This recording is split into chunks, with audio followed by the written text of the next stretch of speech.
This is Bangalore Headlines, your source for the latest news and alerts from across the city.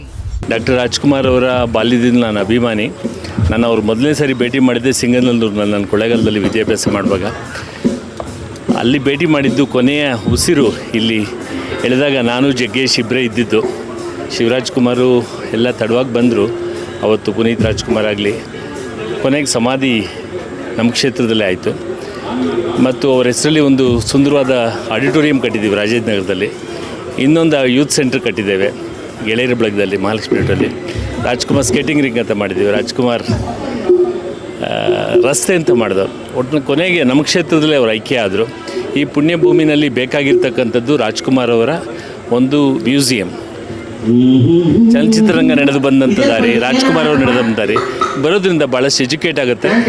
ಮತ್ತು ವಿದ್ಯಾವಂತರು, ರಾಜಕಾರಣಿ, ಎಲ್ಲ ಕಲಾವಿದರಿಗೂ ರಾಜ್ಕುಮಾರ್ ಸ್ಫೂರ್ತಿ. ಈ ವಸ್ತು ಸಂಗ್ರಹಾಲಯ ಎಲ್ಲರಿಗೂ, ಎಲ್ಲ ವರ್ಗಕ್ಕೂ ಸ್ಫೂರ್ತಿ ಆಗೋದ್ರಲ್ಲಿ ಸಂದೇಹ ಇಲ್ಲ. ಇದನ್ನು ಸರ್ಕಾರಕ್ಕೆ ಹಿಂದೆನೇ ಪ್ರಪೋಸಲ್ ಕೊಟ್ಟಿದ್ದು, ಆಗಲಿಲ್ಲ. ಈಗಲಾರು ಮಾಡಲಿ ಅಂತ ನನ್ನ ಆಗ್ರಹ. ಡಾಕ್ಟರ್ ರಾಜ್ಕುಮಾರ್ಗೆ ಪದ್ಮಭೂಷಣ, ಡಾಕ್ಟರ್ ರಾಜ್ಕುಮಾರ್ಗೆ, ಡಾಕ್ಟರ್ ಸಾರ್ವಭೌಮ ಡಾಕ್ಟರ್ ರಾಜ್ಕುಮಾರ್ಗೆ. 1 ವರ್ಷ ಕಾಯ್ತಾ ಇದ್ವಿ ನಾವು. ಯಾವ್ದು ಕೇಳಿ?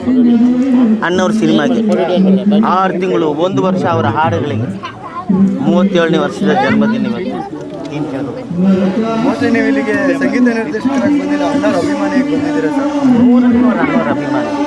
ಓದಿ ತಿಂದಿದ್ದಿದೆ ಕಲ್ಲಲ್ಲಿ ಹೊಡ್ಕೊಂಡ್ರೆ ಇದ್ದಿದೆ.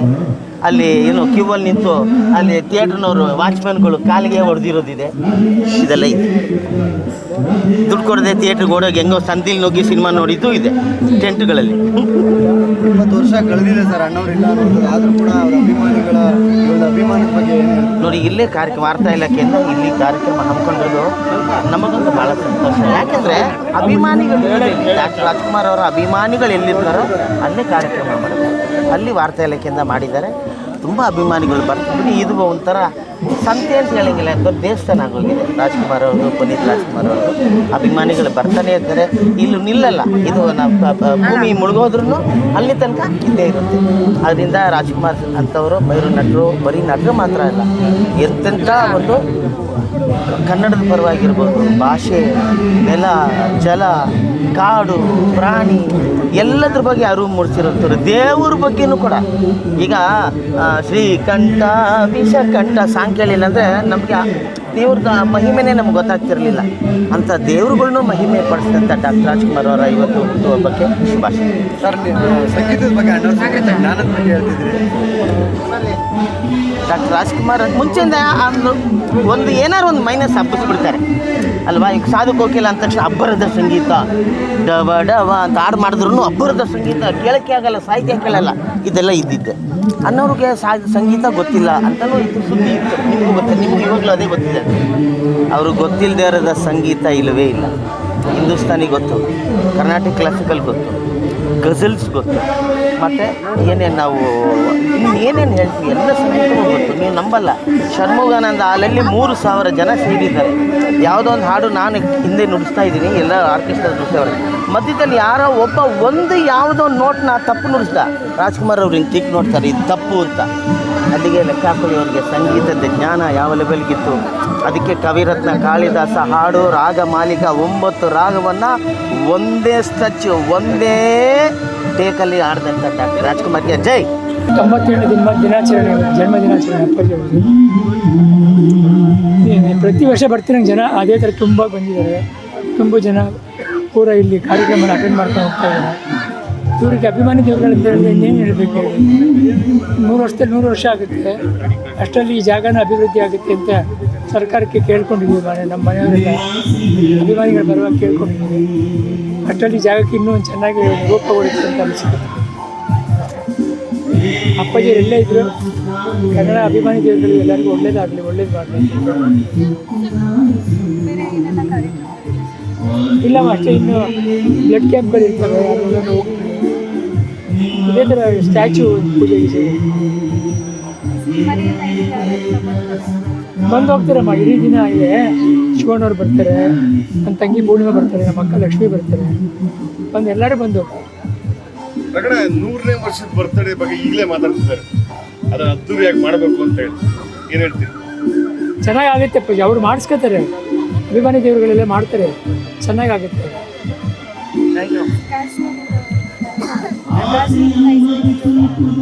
ಇಲ್ಲ ನಮ್ಮ ಅಕ್ಕ ಇದ್ರು, ಅವ್ರು ಅಪ್ಪಾಜಿ ಅವ್ರ ತಂಗಿ ಇದ್ರು, ಅಲ್ಲಿಂದ ಯಾರೂ ಬಂದಿಲ್ಲ.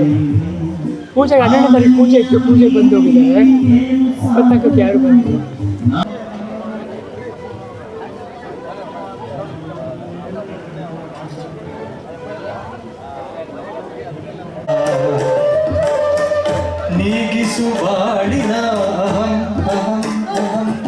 ಏನಾರು ನೀವು ಸೋಕಿಸ್ಬಿಟ್ರೆ ಈ ರೋಸ್ ಹೂವಿಂದ ಸ್ಟೆಮ್ ಇದೆಯಲ್ಲ, ರೋಸ್ ಹೂವಿಂದ ಪೆಟಲ್ಸ್ ತಾನೆ ಅದನ್ನು ಮುಟ್ದಂಗೆ ಆಗೋದು, ಅಷ್ಟು ನೈಸು. ಅವ್ರನ್ನ ನಾವು ಸುಮ್ಮನೆ ಹೋಗ್ತಾ ಮೆತ್ತಿಗೆ ಹಿಂಗೆ ಸೋಗಿಸ್ಕೊಂಡು ಹೋಗ್ಬಿಡೋದು, ಹಿಂಗಾದ್ರೂ ಮಾಡಿ. ಅಂಥ ಇದು ಅತ್ತಿ ಅನ್ನೋದಕ್ಕಿಂತ ರೇಷ್ಮೆ ಥರ ಅವ್ರ ಮೈ ಕಟ್ಟು, ಅವರ ಮಾತು, ಅವರ ಭಾಷೆ ಜೋರಾಗಿ ತಪ್ಪಾಳೆ ಬಂದೋಗ್ತಾನೆ.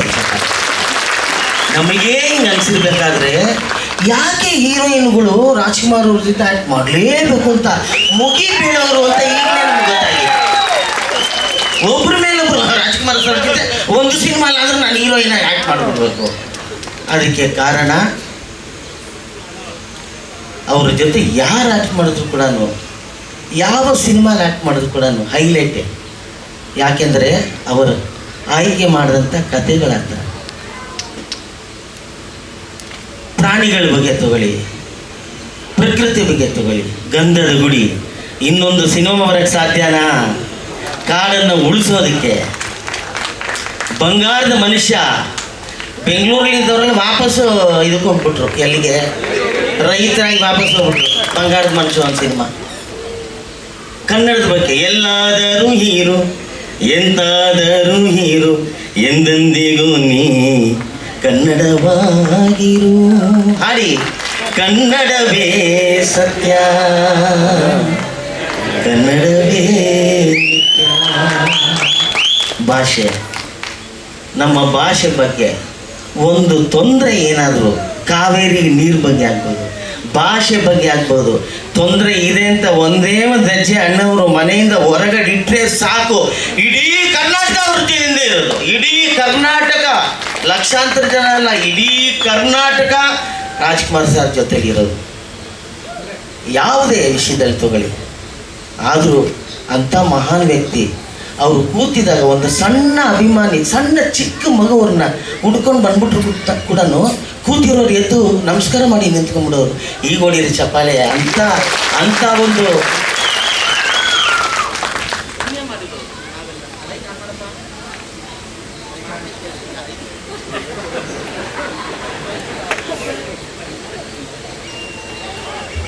ಅಂಥವ್ರು ಅಣ್ಣವರು. ಇನ್ನೂ ಒಂದು ಒಳ್ಳೆಯ ಒಂದೇ ಒಂದು ಗುಣ ಹೇಳ್ಬಿಡ್ತೀನಿ. ಸಾರು ಹೊರಗಡೆ ಹಾಡು ಹೇಳ್ತಾಯಿದ್ರು ಬೇರೆಯವ್ರಿಗೆ, ಅವರ ಸಿನಿಮಾಗಳನ್ನ ಬಿಟ್ಟು. ನನಗೂ ತುಂಬ ಹಾಡುಗಳನ್ನ ಹಾಡಿದ್ದಾರೆ ಡಾಕ್ಟರ್ ರಾಜ್ಕುಮಾರ್ ಸರ್. ಅವ್ರ ಜೊತೆ ಆ್ಯಕ್ಟ್ ಮಾಡೋಂಥ ಅವಕಾಶ ನನಗೆ ಸಿಗಲಿಲ್ಲ. ಯಾಕೆಂದರೆ ಅಷ್ಟರಲ್ಲಿ ನಮ್ಮ ಮ್ಯೂಸಿಕ್ ಮಾಡ್ತಾಯಿದ್ದೆ ಅಷ್ಟೇ. ನಾನು ಆ್ಯಕ್ಟ್ ಮಾಡೋಷ್ಟರಲ್ಲಿ ಸಾರು ಆ್ಯಕ್ಟ್ ಮಾಡೋದು ಅವಾಗ ನಿಲ್ಲಿಸ್ಬಿಟ್ಟಿದ್ರು. ಅವರು ಹೊರಗಡೆ ಎಷ್ಟು ಹಾಡು, ಎಷ್ಟು ಪ್ರೊಡಕ್ಷನ್ಗಳಿಗೆ, ದೇವರ ಹಾಡಾಗ್ಬೋದು, ಭಕ್ತಿ ಇದು ಯಾವುದೋ ಭಾವಗೀತೆಗಳಾಗ್ಬೋದು, ಸಿನಿಮಾ ಹಾಡುಗಳು, ಎಷ್ಟೇ ಹಾಡು ಹಾಡಿದ್ರು ಅದರ ₹1 ಅವರ ಅಕೌಂಟಿಗೆ ಹೋಗ್ತಾ ಇರಲಿಲ್ಲ. ಅವರ ಕಂಠದ ಎಲ್ಲ ದುಡ್ಡು ಆಶ್ರಮಕ್ಕೆ ಹೋಗ್ತಾ ಇತ್ತು. ಇದು ಸತ್ಯ. ಮ್ಯೂಸಿಕಲ್ಲಿ ಬಂದರೆ ಸರ್ ಹೇಳಿದ್ರು, ಅವ್ರು ಮ್ಯೂಸಿಕ್ಗೆ ರಾಜ್ಕುಮಾರ್ ಸರ್ಗೆ ಮ್ಯೂಸಿಕ್ ಗೊತ್ತಿಲ್ಲ ಅಂತ ಅವ್ನು ಯಾವನಾರು ಹೇಳಿದ್ರೆ ಅಂಥ ಮೂರ್ಖ ಶಿಕಾಮಿ ಇನ್ನೊಬ್ಬ ಇರೋಕ್ಕೆ ಸಾಧ್ಯ ಇಲ್ಲ. ಅವ್ರಿಗೆ ಗೊತ್ತಿಲ್ಲದಿರೋ ಸಂಗೀತ ಇಲ್ಲ. ಕರ್ನಾಟಕ ಸಂಗೀತ ಗೊತ್ತು, ಹಿಂದೂಸ್ತಾನಿ ಗೊತ್ತು, ಎಲ್ಲವೂ ಗೊತ್ತು, ಗಜಲ್ ಹಾಡುಗಳು ಗೊತ್ತು. ಮಾಣಿಕ್ಯ ವೀಣಾ ಅಂತ ಒಂದು ರಾಗ ಮಾಲಿಕೆ 9 ರಾಗವನ್ನು ಒಂದೇ ಟೇಕಲ್ಲಿ ಹಾಡಿದವರು ಡಾಕ್ಟರ್ ರಾಜ್ಕುಮಾರ್ ಅವರು. ಒಂದೇ ಟೇಕ್ 9 ರಾಗ. ಯಾವುದ್ರಲ್ಲಿ ಕಮ್ಮಿ ಇದ್ರು ಡಾಕ್ಟರ್ ರಾಜ್ಕುಮಾರ್ ಸರ್. 97ನೇ ಈ ಒಂದು ಹುಟ್ಟುಹಬ್ಬದ ಈ ಒಂದು ದಿಕ್ಕೆ ಎಲ್ಲ ದಿಗ್ಗಜರು ಮತ್ತು ಸಂಗೀತದವರು ಎಲ್ಲ ಅಭಿಮಾನಿಗಳು ಬಂದು ಸೇರಿದ್ರಿ. ಮತ್ತು ರಾಜ್ಕುಮಾರ್ ಸರ್ ಹುಟ್ಟಲೇಬೇಕು. ಯಾಕೆಂದರೆ ಒಬ್ಬ ತಂದೆ, ಒಬ್ಬ ನಾಯಕ, ಚಿತ್ರರಂಗಕ್ಕಾಗ್ಬೋದು, ಬೇರೆ ಬಿಡಿ, ಬೇರೆ ನಾನು ಮಾತಾಡಲ್ಲ, ಚಿತ್ರರಂಗದಲ್ಲಿ ಮಾತ್ರ ಮಾತಾಡ್ತೀನಿ. ಈಗ ಅನಾಥರಾಗ್ಬಿಟ್ಟಿದ್ದೀವಿ ನಾವು. ತಂದೆ ಇಲ್ಲ, ತಾಯಿ ಇಲ್ಲ, ಲೀಡರ್ ಇಲ್ಲ, ಏನೇನಿಲ್ಲ, ಕೇಳೋರಿಲ್ಲ, ಹೇಳೋರಿಲ್ಲ. ಒಬ್ಬರೇ ಇದ್ದಿದ್ದು ಡಾಕ್ಟರ್ ರಾಜ್ಕುಮಾರ್ ಸರ್, ಪಾರ್ವತಮ್ಮ ಅವರು, ಅವ್ರನ್ನ ನೆನೆಸ್ಕೊಳ್ಳೇಬೇಕು. ಮತ್ತೆ ಡಾಕ್ಟರ್ ರಾಜ್ಕುಮಾರ್ ಸರ್ ಹುಟ್ಟು ಬರಲಿ ಅಂತ ಹಾರೈಸಿ ನಾನು ಮಾತು.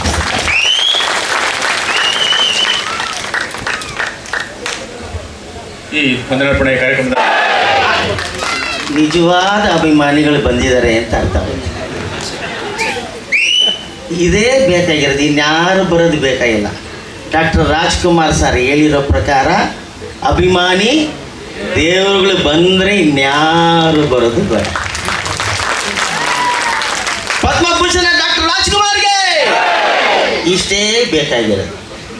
ಡಾಕ್ಟರ್ ರಾಜ್ಕುಮಾರ್ ಸರ್ ಹೇಳಿದಂಥ ಅನ್ನದಾತರು ಬಂದಿದ್ದಾರಾ? ಅವ್ರು ಬಂದಿದ್ರೆ ಸಾಕು. ಮೈಕ್ ಈ ಕಡೆ ತಂದು ವೇದಿಕೆ ಮೇಲೆ ಎಲ್ರಿಗೂ ಬೇಗ ನಾನು ನಮಸ್ಕಾರ ಮಾಡ್ತೀನಿ.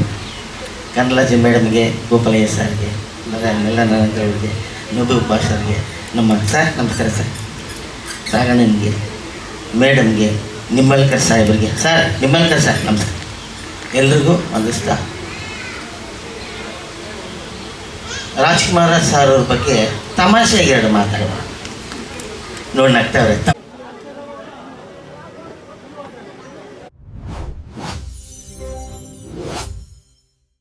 Subscribe channel for latest update.